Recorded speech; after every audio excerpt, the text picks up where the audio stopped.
Ladies and gentlemen, please let's make welcome VUSI THEMBEKWAYO. Mesdames et messieurs, maintenant on va inviter VUSI. Bienvenue, monsieur. You're welcome. Thank you. Thank you. You keep the mic. Okay.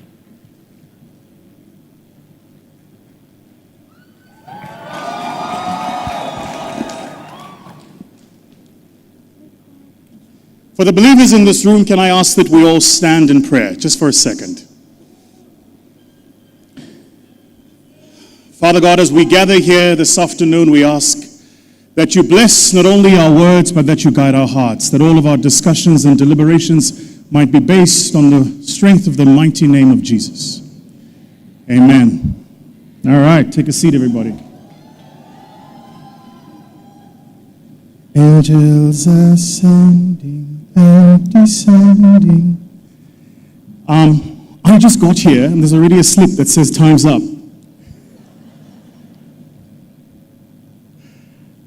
Can I take you guys all in? Let me see you. Absolutely glorious. Absolutely glorious. Give yourselves a round of applause, everybody. This is amazing. It is customary where I am from, and we are raised to greet always our hosts when we gather. So, allow me to acknowledge in absentia His Excellency the President of the Federal Republic of Nigeria, Bola Ahmed Tinubu, as well as the Governor of the state of Ondo, of course, which is the state that hosts the gracious town of Akure, where we are gathered here today, His Excellency Lucky Ayedatiwa. Can we give them both a round of applause in absentia? Thank you. And then, of course, warm welcome to all of you entrepreneurs in the room. Yes.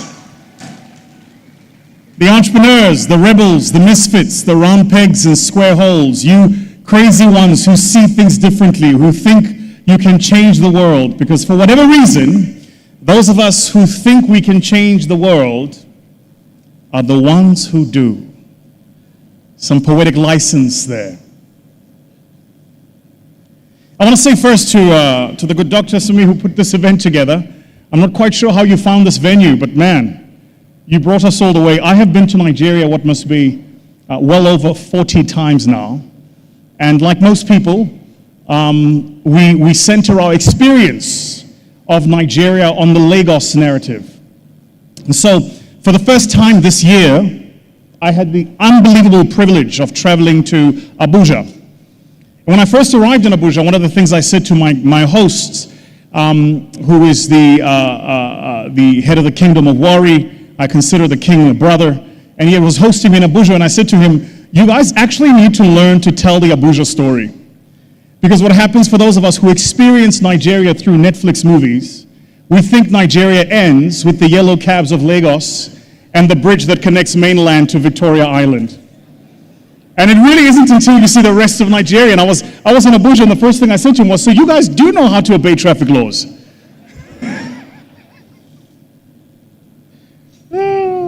Well, here we are, gathered and having a conversation about building businesses for the 21st century.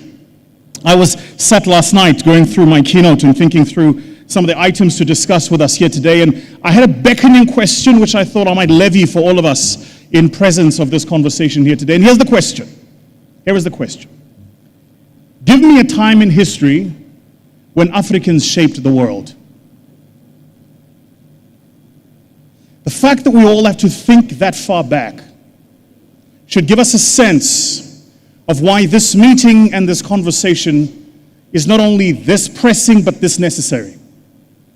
Consider for a moment, if you will, just to run this event, the air conditioning running this event, the electrification, the sound and audio equipment, the studio, the computer cameras, and all of the technologies we're using running these events. For those of you holding up that rectangular luminescent item called a phone, through which you're recording me right now, the network we're all connected into, the watches you're wearing, each of the various symbols of technologies we're using every single day. If you arc back and trace, you could ask yourself the question, which of the things we are using in this room today can trace themselves and their roots back to the continent we gather? So here is the underlying subtitle. For how much longer will Africa allow the world to dictate the direction of Africa?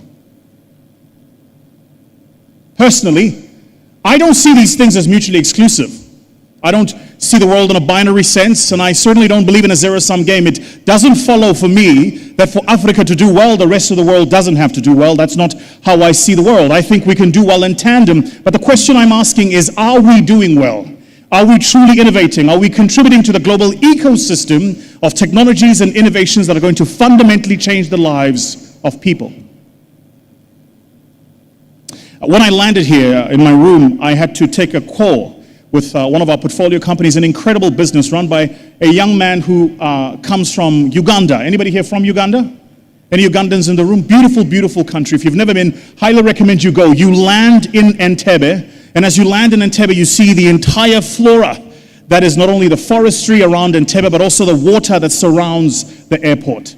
And between Entebbe and Kampala, you get into your car and you make your way into Kampala, the town. It's not dissimilar to landing in Mutala Airport and making your way into VI. Of course, they obey the traffic laws. So I'm going to keep coming back to this traffic laws thing because I don't understand it to this day. And here's how my brain works. So my brain is a mathematical brain. When I look at things, I try to understand statistical averages. As I stood here, I've tried to count, for instance, the number of people sat width by depth and try to get an estimation of how many of us are in this room. Just statistical averages. Then I'm wondering how many networks are we running? How fast are those networks? How many of us here are transmitting data? And therefore, what's the average use of data per second that all of us are transmitting? Just standing here. This is how my brain works. So when I land in Mutala Airport and I'm making my way to Victoria Island, and I notice that there are 5 lanes on the freeway, but 15 lanes in driving, my brain immediately goes, how does this system actually works? And here is the beauty of what the rest of the world can learn from us, is that for us, chaos and complexity not only is a way of life, but actually is a way of contributing in life. To the rest of the world, it looks chaotic. To VUSI, who grow up in Joburg and understands fairly Eurocentric rules, for instance, rules like, listen to this, Nigerians, you're going to love it, when the traffic light is red, the idea is to stop. That's an instruction, it's not a recommendation. This has been playing at the back of my mind. Then I travel to a beautiful place like Uganda, for instance, and I notice they have these little tuk-tuk bikes called bodabodas. Any of you here who have traveled to East Africa will know what it is that I'm talking about. And these bodabodas are always just within an inch of a collision or an accident, but the accident never takes place. Now, for those of you here who are mathematically inclined, you could calculate the statistical average and therefore the proclivity for the accidents to happen. The idea that there are hundreds of thousands of bodabodas on the road every single day, doing hundreds of thousands of kilometers every single day, coming into contact with hundreds of thousands of other bodabodas on the road every single day, in a road where there's hundreds of thousands of road users every single day, all making their way to a few limited number of destinations. And yet, even though there is an incidence within an inch of a collision never actually takes place. To the rest of the world, this is a miracle. To us, we call it Africa. And I think, entrepreneurs, it is exactly this spirit that we contribute to the rest of the world, in particular those of us who see ourselves as citizens of the global South. I got back to my conversation yesterday with Dr. Umal. Runs an incredible business. It's a health business, a health tech startup in Uganda. He's now based in the United States. And when he first moved to the United States, he wanted to practice as a doctor. And he had several challenges, not the least of which is that there are certificates that you've got to get and all sorts of exams you've got to write before you're allowed to practice in medicine based on where he passed in the environment he wanted to work in. And so he asked himself, how do I contribute to my homeland back home? And one of the things he thought he would do is he would start and build a business that would offer emergency medical services in Kampala. Now, for those of us who have traveled to Kampala, Lagos, and Nairobi, these stories are similar. The traffic is such that it's very, very difficult for you to even attempt to launch an emergency medical business in a place like this. So how does he do it? He starts thinking about using technologies, for instance, that would allow him to not only navigate the traffic, but also to tell the conclusion of traffic and therefore enable people to access medical services. He starts thinking, for instance, about how do you get medical personnel to move from one part of the city to another. when in the middle of the day, by any account, there's almost always traffic. That chaos is what forms the bedrock of what he uses as his innovation. So, entrepreneurs in the room, if we are to build businesses that are going to be globally relevant and scalable, what are the things we might think about doing? Where might we start? What are the to-dos? What is necessary? I will start here by saying something that I imagine nobody else has said in the gatherings in this room here today or in the panel sessions, which is this: build a personal brand. Now notice, I didn't say anything technical. I said nothing about what school you should go to, which new certificate you should get, whether or not you should learn about technology. I said build a personal brand. And here is the reason why you want to build a personal brand. A personal brand in 2024 is arbitrage. It gets your head well above the parapet. It gets you noticed, it gets you seen, and it creates a traffic of opportunities that flows to you and not the inverse. When you have built a personal brand, your phone rings, you're not the one making phone calls. When you have built a personal brand, when you're sitting in a balance of probabilities where you either could or could not get funding, could or could not get that meeting, could or could not make an appearance at the conference, it is your personal brand that marches your name just slightly over the line. So building a personal brand then is not just about getting a number of followers on social media or being an influencer. It's about being so deeply technical in what you do that you are considered a subject matter expert in your field. And I suspect that this is a challenge for many of us. Many of us know what I like to call the virus of just enough. Just enough that you can get by. Just enough that you can appear an expert. Just enough. In today's world, the internet has made the world flat. Today, you can hire people and resources in any part of the world and connect to them with nothing more than a www address. I think about my own business. Let me give you guys a personal story in a sense, if I can. Until 2020, my entire business was fully South African. Today, my head of brand is in Ghana. My head of protocol, who's with me here today, is from Zambia. My head of sales and marketing is Filipino. My head of finance is from Pakistan. My head of IT is from India, where I just was a fortnight ago. And these are just the team members I can think about at the top of my head. The internet has completely flattened borders. So the first thing I said here is build a personal brand. The second thing I want to add here, the most important skill you will develop as an entrepreneur is not the ability to raise capital or put together a fantastic deck. It isn't even the ability to do a market testing and come to an MVP fairly quickly. The most important ability you can develop as an entrepreneur and as an executive is the ability to communicate and communicate effectively. For those of us who have not yet learned this, it's a fundamental skill I would like for you to begin to invest in yourself. Learning to communicate. And learn to communicate not off the base of what you want, but off the base of what you offer to the rest of the world. It'll open more doors for you than you might even imagine. It'll bring you into the rooms you didn't even know existed. It'll get your name mentioned in quarters of powers and influence where you didn't know somebody can make a difference for your life. So learn to communicate effectively. The third thing I want to say, mind your words. I speak in particular to the younger people in the room here today. There are some of us, certainly when I was younger, I had the opportunity to be young and stupid. In other words, I could say things that don't follow me today. I'm 39 now, so I'm 5 to 40, which means I'm old enough to be analog and young enough to be digital. For the younger people in this room, you don't have that benefit. You are communicating your thoughts, your ideas, your values from the earliest digital devices that you're connected to. And what you don't understand, and I say this with as much humility as I possibly can, what you don't understand is that the internet never forgets. The thing you said when you were 15, lying in your bedroom, looking up into the stars or at the ceiling is the thing that will follow you when you're 35 trying to raise capital.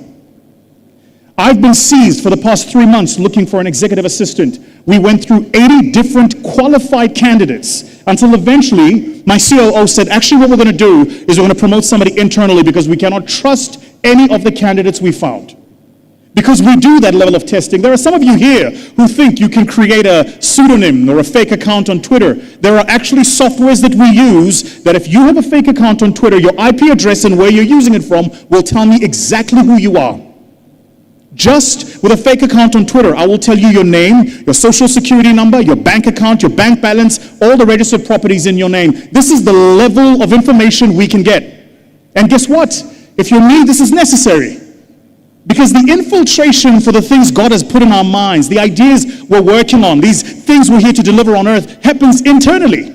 If we recognize, for those of us who are believers, that we are sent by an Almighty to do good work, we must recognize that there is an enemy who's trying to stop us from doing that good work. So we can't be reckless with our calling. Which means I test each and every single one. And the most important is the person who follows me. It's my executive assistant. It is shocking the things you find. Political statements made in the heat of an NSAS movement that you didn't know would follow you today, they follow you. Silly remarks you made about a trend that was happening when something controversial might have happened in a country very few people, Africans, had ever heard of. I imagine a country like, let me think, Equatorial Guinea. We don't need to talk about what was happening. But the point is, the laughing hands know exactly what I'm talking about. Yeah, you see, you are the ones I'm talking about. Mind your words, because they will follow you. You see, power, influence, and capital moves in silence. Said differently, if you are loud, you don't get invited to the room. And so I want to encourage, especially the young people in this room, mind your words.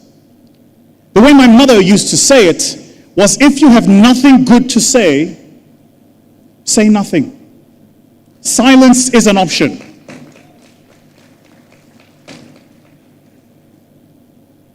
The fourth thing I want to share with you, the incredible asset of learning to show emotional intelligence. Not just to have emotional intelligence, but to demonstrate it, to actually show it, to empathize with somebody on the other end of the divide. You know, the fundamental difference between sympathy and empathy is if I am sympathetic, then I sympathize with what you're experiencing, but if I am empathetic, then I allow myself a moment to experience it as you have. And for so many of us, the world is moving so fast that we don't pause ourselves and give ourselves the opportunity to show some emotional intelligence. I was showing some emotional intelligence with some of our co-speakers who are Nigerian yesterday when they were telling me about what the Naira has done. It's tough for you guys. It's very rough. Me, I sympathize. But you deserve it. Yeah, you deserve it. Yeah, no, you deserve it. Because you went to Hollywood and told Hollywood that you guys have the best musicians. Let me be clear. I just want to clear a few things up. Hold on. Don't get offended yet. Let me just clear a few things up. And allow me to let my South African in me come out a little bit. Comrades, South Africa has the best musicians in Africa. No, it's true. Go argue with the ancestors. I don't care. South Africa has the best currency in Africa. There we go. And then most important, we also have the best soccer team.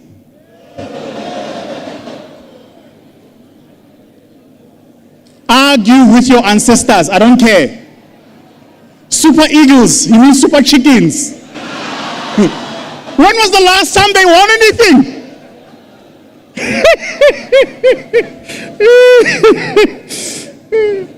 Now, to any of our European brothers and sisters, when you come up here, don't make these jokes. This is purely an African thing.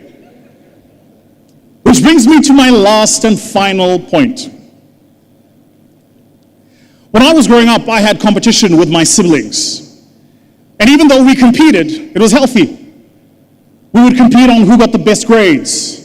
We would compete on, for instance, who got the best sporting accolades.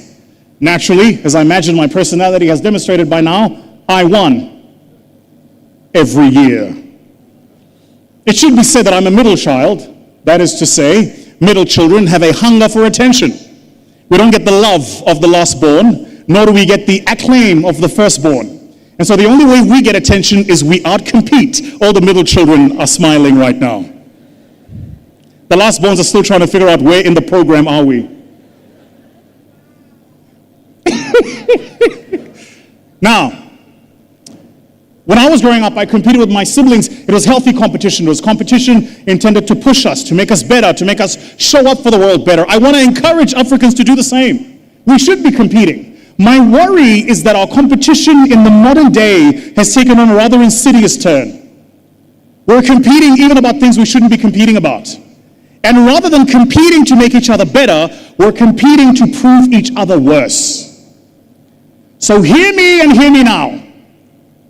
I don't, as a South African, need Nigeria to fail for South Africa to win. Quite the inverse. I need you to win. Because you are a market of 250 million people for whom I could sell my products, my services, and my wares. And I want to challenge all of us here who are part of this global community to help all of Africa recognize that Africa can rise as one. That it is necessary for us to support each other, to compete with each other, but to keep that competition healthy, to keep that competition well-meaning, to keep that competition fair. And if it is healthy, well-meaning, and fair, the result will always be South Africa winning.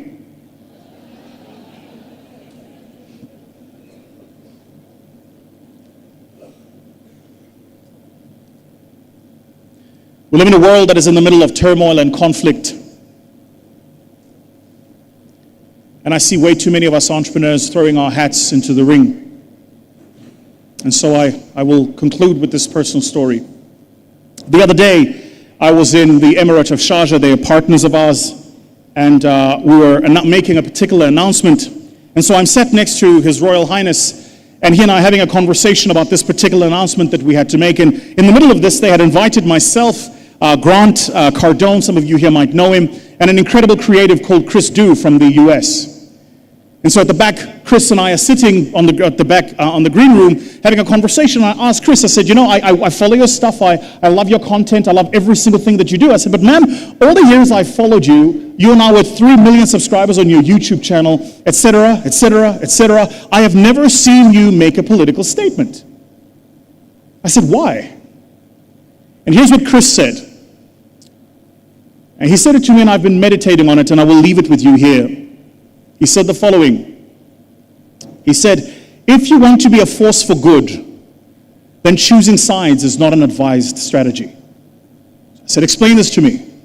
He said, in the US, there are 2 major parties, right?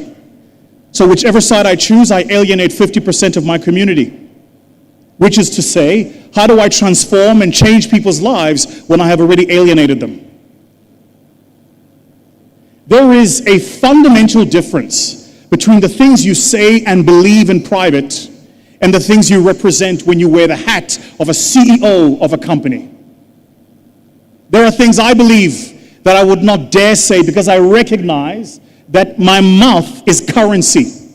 That the things I say influence my laborers and the people in our team's lives. They influence the portfolio companies where God has graced us to have interests. They influence all of the territories where we do business. They influence those things. And so when I recognize that my mouth is currency, I'm cognizant that my thoughts can shape direction. So the trick is this. Stand on principle, but remain neutral. Standing on principle means recognizing what you stand for and acting for what you stand for. Remaining neutral means not trying to convert other people, because that's not your job. Your job is to create value, to build a balance sheet, to innovate, and to transform lives. And to do these things, you need to reach to everybody, even those across the divide. I want to say to the good doctor and the board, my sister Norma, and everybody else on the board, thank you so much for the invitation for me to be here. I'm truly honored and privileged that you've invited me and seen me fit to share the stage with some of the illustrious speakers that you have in this gathering.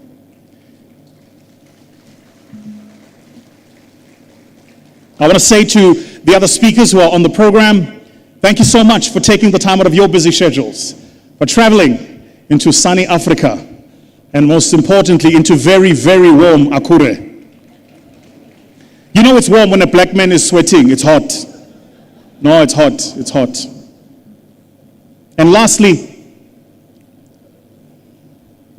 there's somebody in this room who's on the verge of giving up. There's somebody in this room who's thrown everything they have at it. There's somebody in this room who's tried everything. You've called in every favor. You've invested money even you don't have. The product is not working. The market is not turning out. The customers are not coming. The funders aren't answering the phone calls. And you're sitting here in a gathering and they've got some guy in a blue suit telling you to mind your words. I came here today to talk to that specific person. And I came to tell you this. The difference between those about whom history is written and those who write history is that those about whom history is written do it even when it was not possible. I myself don't come from a family of wealth. I don't come from privilege. When I started my first business, I went and rented an office. 3 months later, I couldn't afford to pay for the office, couldn't afford to pay for my car, couldn't afford to pay for my staff. I had the bank call me, say they want to repossess the car. It's a beautiful financial term, which means you thought you owned it, but actually we do.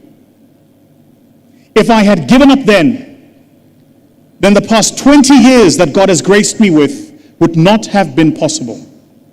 And I came to say to specifically that person who's on the verge of giving up, that as long as you have air in your lungs and a fire in your belly, as long as you have a God that guides you and something you're told you must deliver to the world, you have a responsibility, not just to yourself, but to this generation to make it happen.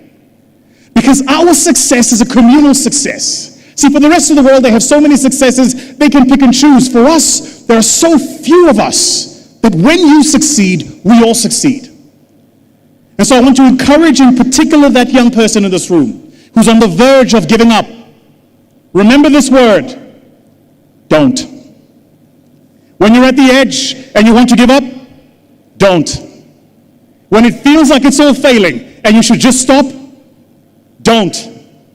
When your friends who love you and your parents who care for you deeply are telling you it's not going to work, it will. So whatever you do when it comes to listening, don't. I'm humbled that you've invited me here. I'm going to hand back now to the event organizers. Thank you so much, everybody, for the opportunity to speak here. Thank you.